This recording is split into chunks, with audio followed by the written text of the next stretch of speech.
Juste avant que cette vidéo ne commence, est-ce que c'est possible de laisser Rafinha se reposer? Non, dites-nous, peut-être que c'est trop demandé, qu'on en fait trop. Le gars, il est totalement sous décalage horaire, il s'est donné à fond avec sa sélection, il se donne à fond avec le club, il vient de revenir à Barcelone, la première chose qu'on lui demande, c'est pas comment ça s'est passé la trêve internationale. Déjà, Dieu merci, la trêve s'est terminée, on n'a eu aucun blessé. D'ailleurs, on s'est fait peur avec Pedri, le méchant coup qu'il a reçu au dernier match. On a tous eu une petite frayeur sur le coup. Bon, plus de peur que de mal au final. Tout s'est bien terminé. La trêve est finito. Tout ça sans blesser. Ah, ça fait du bien. En plus, on a vu un Frenkie de Jong faire une bonne performance durant la trêve. Pour une fois qu'on peut s'estimer heureux d'être au maximum après un retour de trêve internationale. Bref, je conclus ce que je disais sur Rafinha. La première chose qu'on lui demande à son retour de la trêve, c'est de faire une vidéo pour la chaîne du Barça. Oui, il a fait une vidéo où il disait 111 types du FC Barcelone, le 11 rêvé quoi. Mais frérot, va dormir. Il y a le lit là qui t'attend, faut aller faire une sieste, faut te recaler parce que les horaires là-bas chez toi et ici en Europe, c'est pas du tout la même chose. On a compris qu'il fallait trouver 50 millions avant janvier si on voulait inscrire Dani Olmo, mais pas de cette manière. Laissez-le se reposer.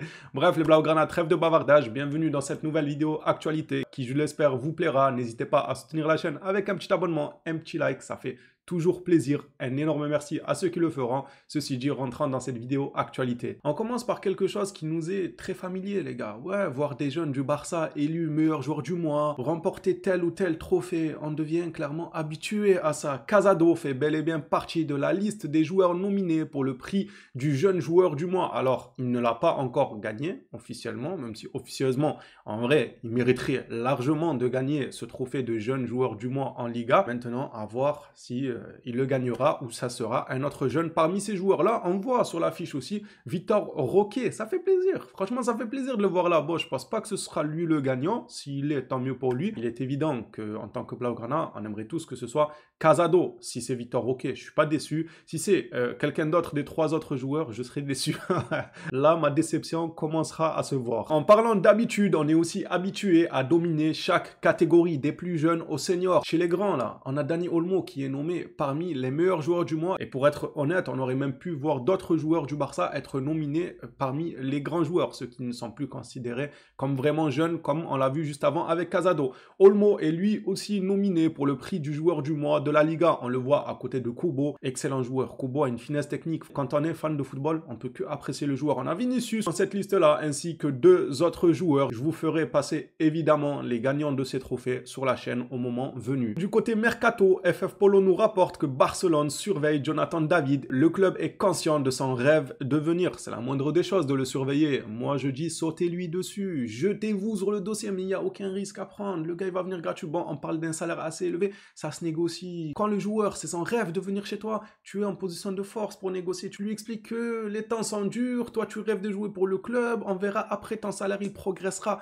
petit à petit. Il y a plusieurs manières. Tu peux négocier convenablement. Donc, vous en faites pas pour tout ce qui est demande de salaire assez élevé. Tout ça, le joueur viendra gratuitement. Tu fais déjà une belle économie sans avoir à dépenser un certain montant de transfert sur ce genre de joueur qui est jeune et prometteur. Ça aurait pu parler en plusieurs dizaines de millions pour un transfert. Là, on nous évite cette somme-là due au fait que son contrat se termine dans les prochains mois. Mon avis n'a toujours pas changé sur ce dossier. Le Barça doit se jeter dessus. On a eu 2-3 petites déclarations de Pedri qui nous parlait de sa forme physique. Il dit être content d'avoir retrouvé un niveau régulier et qu'il apprécie d'autant plus le football maintenant qu'il est régulier. Ça se tient, c'est cohérent. Ce qui nous dit, plus tu joues, plus tu enchaînes les rencontres, les performances, que ce soit les passes, les buts, les stats, quoi. Ça fait plaisir d'enchaîner. T'es là, tu joues 2 matchs, tu te claques, tu pars te reposer, tu reviens 6 semaines après. C'est sûr que au bout d'un moment, ça te plombe le moral. Pedri dit être content de cette situation-là, de cette régularité qu'il est en train d'acquérir petit à petit, mais c'est pas ce genre de déclaration que j'ai pris. Moi, c'est celle-ci et une autre que j'ai pris. C'est lorsqu'il nous parle de son ami Frenkie de Jong, du moins son collègue en club. Pedri déclare, je suis sûr que nous verrons bientôt la meilleure version de Frenkie. C'est une belle déclaration pour mettre en confiance Frenkie. On le sait qu'il traverse un moment très très compliqué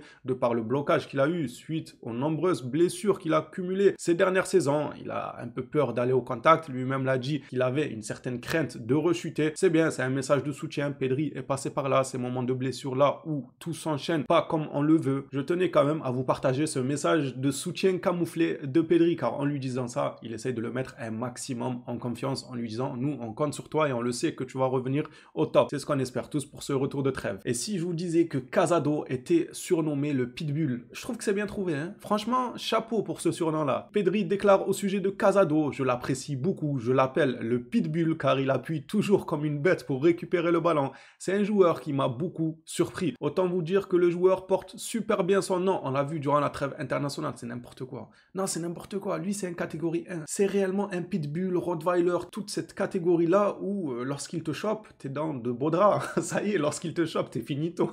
Vaut mieux courir très très vite parce qu'une fois qu'il t'attrape, c'est ce que Casado fait sur le terrain. C'est un joueur de catégorie 1, je vais l'appeler comme ça, moi. Pour ceux qui se connaissent un peu en chien, vous voyez exactement de quoi je parle. Catégorie 1, 2, 3, etc. Du plus dangereux au plus tranquille, plus gentil. Catégorie 4, on arrive à Christensen, quoi.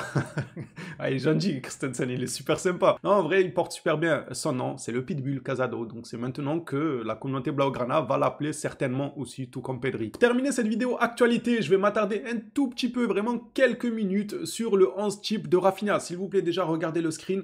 Sa tête, on est d'accord qu'il est fatigué. Il en peut plus. Là, il est en mode décalage horaire. Il ne s'est pas encore réglé à l'heure d'Europe qu'on lui demande déjà de faire du contenu YouTube. Bientôt, ils vont lui dire de venir faire une vidéo actualité à la place de Cavagière, les gars. Ça va 2 minutes. Bon, prenons la peine quand même d'analyser un peu ce qu'il nous a mis dans le 11 type. Déjà, il met Victor Valdez et pas Ter Stegen. Évidemment que moi, je suis content. Il y en a qui diraient que Ter Stegen est meilleur. D'autres te diraient Valdez. Valdez a eu une époque où le Barça gérait le ballon. Il concédait beaucoup moins d'occasions en réalité. Bref, les contextes sont différents. C'est pas tout le temps évident de comparer les joueurs, surtout quand la forme de l'équipe est si différente, tu vois. Si tu mettais un Ter Stegen à l'époque et que le Barça gardait tellement le ballon qu'il concède très peu d'occasions, je pense que beaucoup de gardiens auraient eu le statut d'être un bon gardien. Sans pour forcément que ce soit vrai, parce que ce bon gardien-là, s'il est pris d'assaut, que dans le match, il a 4, 5, 6 occasions à retenir, eh bien peut-être que tu te diras, ah non, en fait, il est pas si bon que ça. C'est juste que son équipe gardait énormément le ballon. Ce que je dis là, c'est pas que Victor Valdez fait partie de cette catégorie de gardiens. J'essaye juste de vous mettre en avant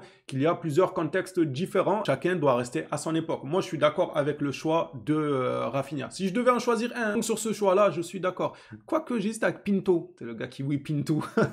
Pinto, les gars, avec ses grosses tresses.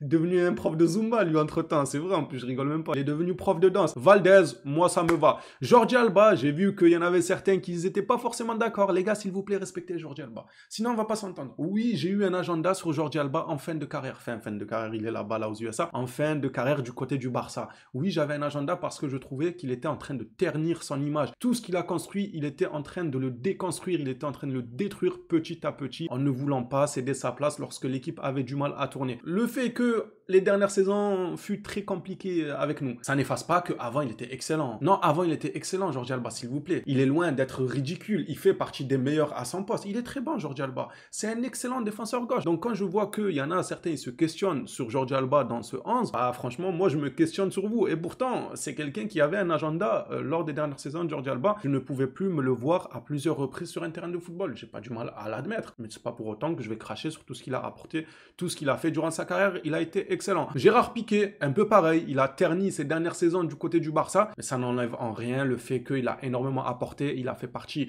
de la meilleure équipe de ce Barça-là. Lorsque le Barça roulait sur tout le monde, Puyol, pareil, El Grande, le gars, l'Agnac, les gars, la Grinta. Il y en a beaucoup qui se demandaient pourquoi il n'a pas mis Dani Alves. Et je pense que s'il ne l'a pas cité, sachant que c'est un Brésilien comme lui en plus, c'est surtout pour les affaires extra-sportives et c'est totalement compréhensif, qu'on soit bien clair. Ronaldinho ensuite en milieu de terrain, Xavi, Sergio Busquets et Iniesta. Là, c'est un quatuor de champions. Bien sûr, personne ne pourrait modifier ne serait-ce qu'un orteil de ces 4 joueurs-là. Donc, je vais vite passer à l'attaque. Et c'est pareil pour l'attaque, en fait. Donc, la vidéo, elle est terminée. L'attaque, pareil. Personne n'oserait changer, ne serait-ce qu'un orteil de ces 3-là. Luis Suarez, Messi, Neymar. Après, si on devait parler en termes d'émotion, peut-être qu'il y a certains joueurs au Barça qui vous ont procuré plus d'émotions que ce trio-là. Genre, une individualité. Par exemple, quelqu'un qui a grandi avec David Villa et qui se souvient de certains buts monstrueux de David Villa, qui me dirait, ouais, moi, en termes d'émotion, David Villa m'a fait énormément kiffer au Barça. Je pourrais dire, ok, mais cependant, ça, c'est la meilleure attaque, émotion ou pas émotion. Si on parlait en termes de qualité, efficacité, cette attaque-là, c'est incroyable. Pour résumer le tout, je suis d'accord avec le 11 de Rafinha. J'attends vos retours dans les commentaires, les Blaugrana. Qu'en pensez-vous? Est-ce que vous trouvez que le décalage horaire a détruit les neurones de Rafinha et que vous n'êtes pas d'accord avec son 11 type? Ou ou est-ce que c'est plutôt cohérent à un ou deux joueurs près? Voilà, parce qu'on a tous nos favoris. Hâte de lire vos retours à ce sujet-là dans les commentaires. Ceci dit, les Blaugrana, c'est déjà terminé pour cette vidéo actualité. Pas de panique, on s'attrape dès demain, les gars. On est très productifs ces derniers temps, tranquille. Dès demain, là, même pas 24 heures. Même pas 24 heures, on sera de retour pour parler des informations autour du Barça. En plus de ça, on joue très bientôt en Liga, donc tranquille. Merci à tous pour votre soutien. On s'attrape à la prochaine. D'ici là, prenez soin de vous, les phénomènes.